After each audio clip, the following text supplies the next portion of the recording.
Today I was reading in Luke chapter 6, and there's this story of Jesus is with his disciples on the Sabbath day, and his disciples are hungry, so they start picking and eating the grain. And because it was the Sabbath, the Pharisees were upset with what they saw happening. They were like, why are you letting your disciples do this? This is the Sabbath. Don't you know that they're not supposed to work on the Sabbath? Like, as if he wasn't the Lord over the Sabbath. But anyway, I digress. And Jesus mentions to them and reminds them of the story of David, when David and his men were returning from battle and they were hungry, and they went into the temple and they ate the bread that had been dedicated unto the Lord.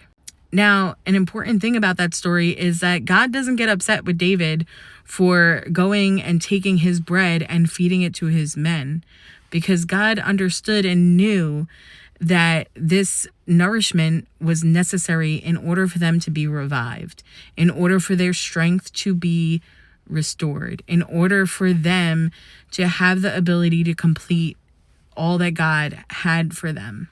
And it made me think of a few things. For one thing, we don't have temples like we used to, but we have churches. And sometimes when somebody comes into our church and our normal everyday church activities get disrupted, there can be a tendency for some to get upset over this. Why is this person now interrupting the way that the flow of today is supposed to go? And I thought back to a time in my own church where we had a homeless couple come into the church.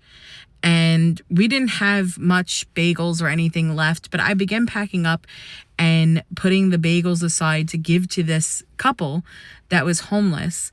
And I remember someone stopped me and said, "Why are you giving it to them?" And I said, "Because they need it." I didn't hesitate. It wasn't even a thought in my mind to think, well, this is our bagels for our people, and these are not our people. And I think that there sometimes could be a tendency when we have our doors open to different types of people in the community, and for them to come in, for us to feel protective over our way that we do things, or the stuff that we have to give to others. And in these examples that we see in David and in this story with Jesus, we see that sometimes it is more important to meet the need of the person than it is to keep the status quo or to keep the current rules that are set in place, right?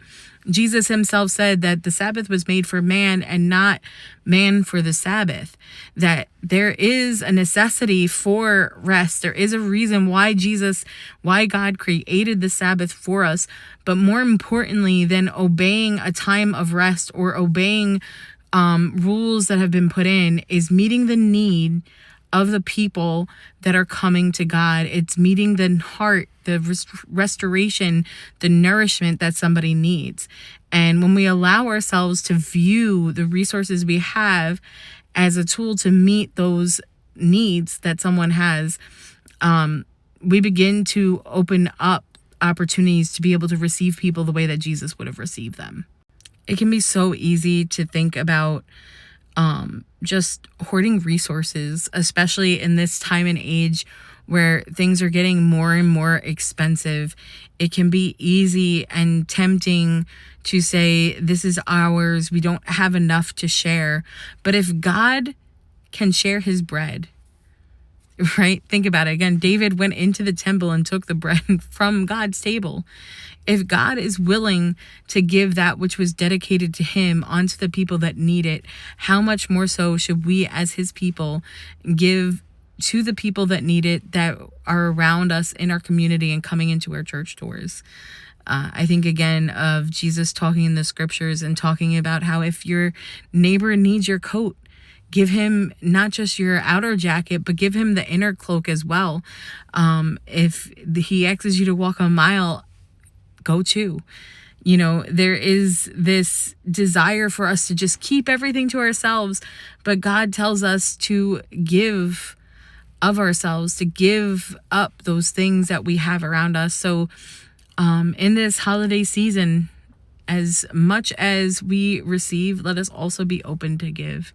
Anyway, God bless you guys, and I'll talk to you soon.